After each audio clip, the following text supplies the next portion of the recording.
Assalamualaikum warahmatullahi wabarakatuh. Perkenalkan, nama saya Urewina Sylvia dengan NIM 122100166. Berikut adalah video micro teaching dari saya.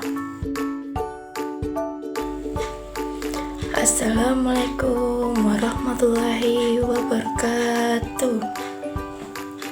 Bagaimana kabarnya hari ini anak-anak? Alhamdulillah, luar biasa. Allahu Akbar. Baiklah, sebelum kita memulai kegiatan belajar kita hari ini, marilah kita bersama-sama membaca doa menurut agama dan kepercayaannya masing-masing. Berdoa dimulai. Berdoa selesai.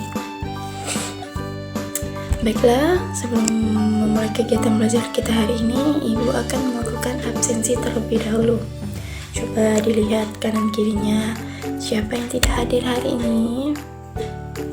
Baik, hadir semua ya. Masih semangat tidak belajarnya hari ini? Oke, kalau belum semangat, kita tepuk semangat dulu ya. 1, 2, 3, tepuk semangat. Semangat.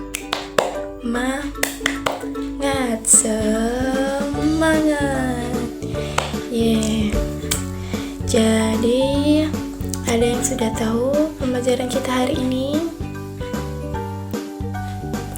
Baiklah, materi pembelajaran kita hari ini yaitu pada bab 3, yaitu judulnya Taman Nasional dan Situs Warisan Dunia. Jadi materi yang kita akan pelajari yaitu tentang majas.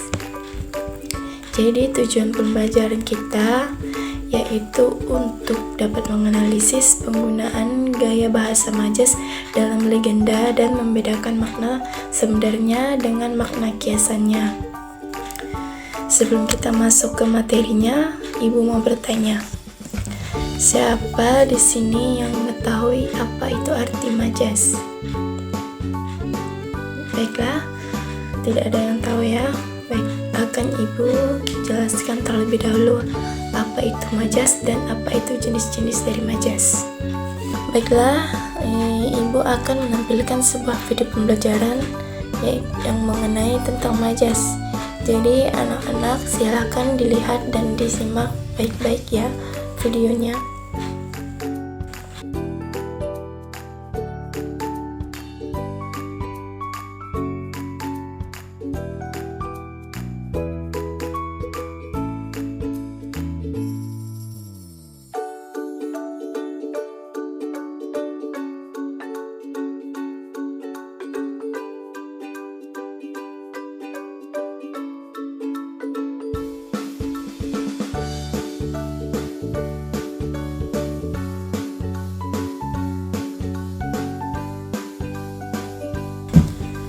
Baiklah, sudah disimak baik-baik videonya? Kalau sudah disimak baik-baik, siapa yang di sini ingin bertanya? Ataukah semua di sini sudah paham?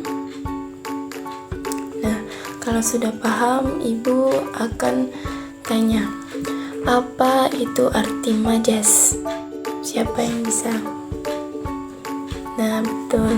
Majas adalah gaya bahasa yang digunakan penulis untuk menyampaikan sebuah pesan secara imajinatif dan kias. Kemudian Ibu mau tanya lagi, majas apa yang sering digunakan? Ya, majas yang sering digunakan yaitu ada 4. Yang pertama, majas hiperbola, majas personifikasi, majas asosiasi, dan majas metafora. Jadi yang pertama apa? Hiperbola. Kedua, personifikasi. Ketiga, asosiasi. Dan yang terakhir, metafora. Baik, sudah paham semua ya?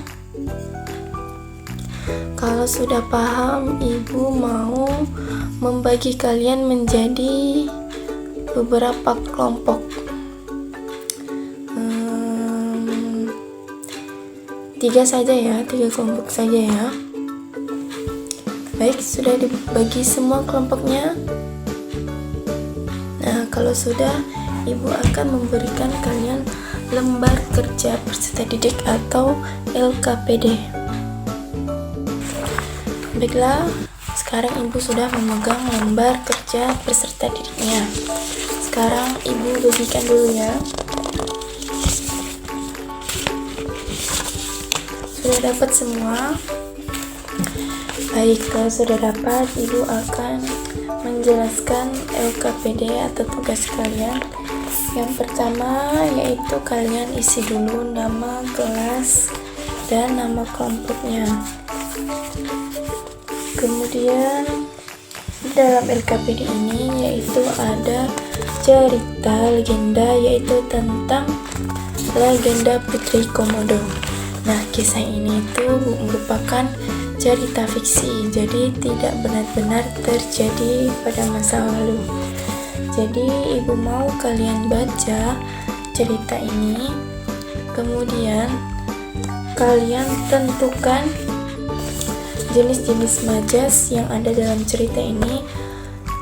Kemudian kalian tulis di kolom jawaban, tulis contoh majasnya seperti apa, kemudian tuliskan jenis majasnya dan artinya juga ya.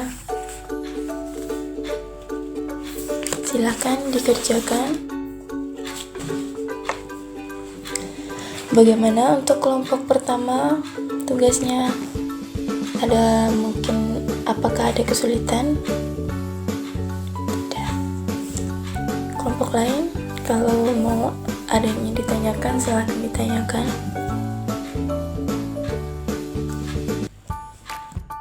Sekarang ibu mau kalian berdiskusi mengerjakan LKPD-nya. Udah selesai semua? Kalau sudah selesai, silahkan untuk kelompok yang pertama untuk maju ke depan kelas untuk mempresentasikan hasil LKPD-nya atau hasil kerja kelompoknya. Silahkan. Baik, kasih tepuk tangan dulu untuk kelompok pertama. Selanjutnya, baik, kasih tepuk tangan juga untuk kelompok 2. Kemudian kelompok terakhir, silakan. Baik, kasih tepuk tangan juga untuk kelompok terakhir. Sudah paham semua ya? Sudah. Selanjutnya kita periksa sama-sama. Jadi yang pertama itu adalah kalian buka dulu ceritanya. Baiklah, kita bahas sama-sama ya. Jadi di dalam kisah legenda Putri Komodo yaitu ada majas hati yang berkeping-keping. Itu contoh, itu masuk ke jenis majas apa? Ya, majas hiperbola, yaitu perasaan yang sangat sedih. Kemudian apalagi rata dengan tanah, yaitu merupakan jenis majas hiperbola yang menunjukkan bahwa hancur.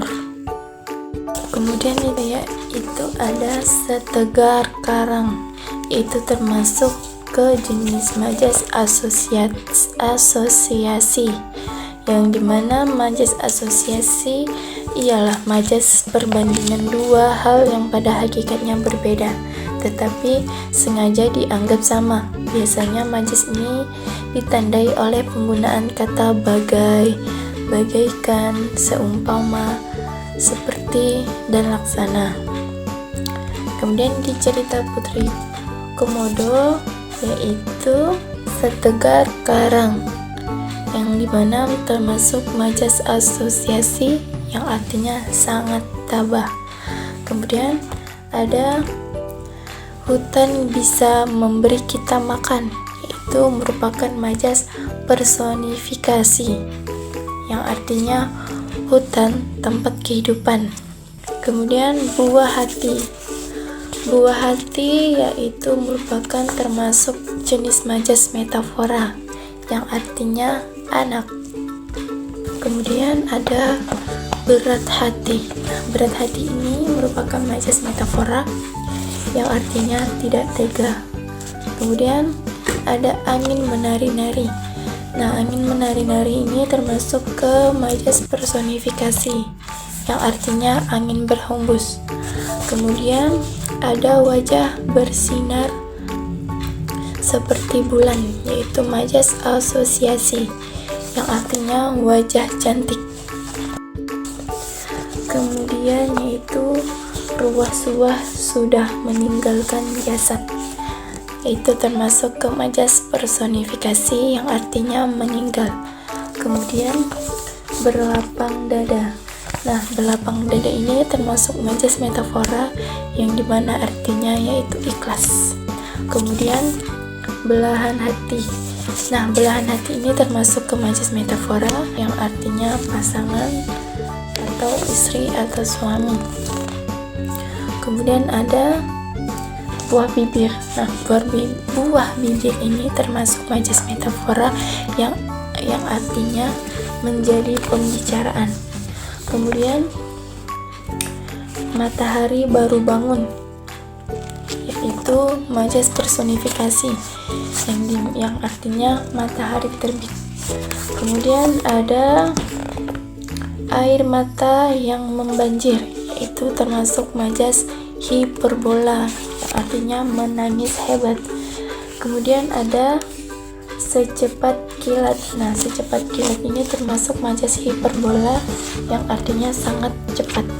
Kemudian darah daging. Nah, darah daging ini termasuk majas metafora yang artinya anak kandung atau keluarga. Siapa yang benar semua? Baik. Kemudian silakan dikumpulkan.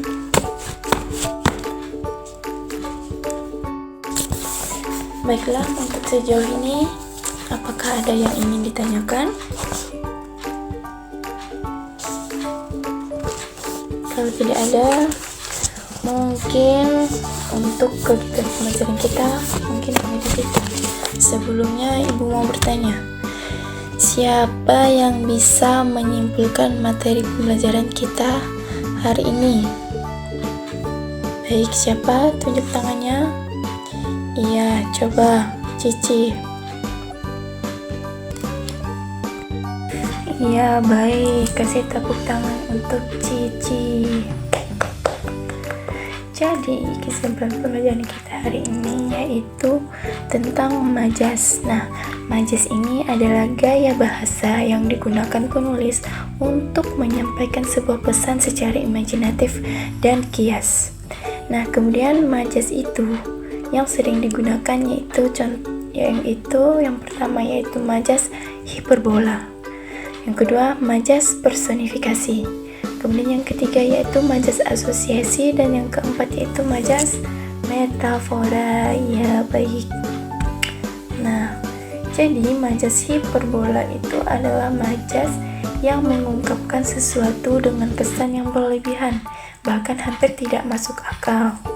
Kemudian yaitu ada majas personifikasi. Nah, majas personifikasi ini menggantikan fungsi benda mati yang dapat bersikap layaknya manusia. Kemudian yaitu ada majas asosiasi. Nah, majas asosiasi ini adalah perbandingan dua hal yang pada hakikatnya berbeda, tetapi sengaja dianggap sama. Biasanya majas ini ditandai oleh penggunaan kata bagai, bagaikan, seumpama, seperti, dan laksana. Kemudian yang terakhir yaitu majas metafora. Nah, majas metafora ini ialah kiasan atau kata yang bukan arti sebenarnya yang mengandung perbandingan tersirat. Jadi biasanya digunakan untuk menggambarkan sesuatu yang seolah-olah itu adalah sesuatu yang lain. Baik, kasih tepuk tangan untuk kita semua. Selanjutnya ibu akan memberikan kalian tugas. Tugasnya dikerjakan di rumah saja. Silakan.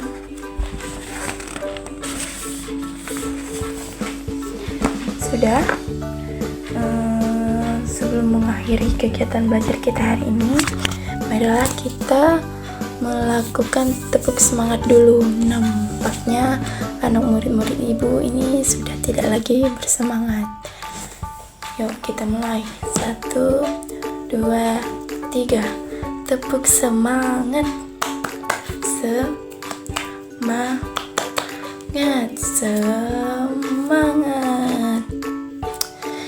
Baiklah, mungkin sekian pembelajaran kita hari ini. Sebelum kita mengakhiri kegiatan belajar kita hari ini, marilah kita bersama-sama melapaskan hamdalah. Alhamdulillahirabbil alamin. Baiklah, sebelum kita mengakhiri kegiatan kita, marilah kita membaca doa menurut agama dan kepercayaannya masing-masing. Berdoa dimulai. Berdoa selesai.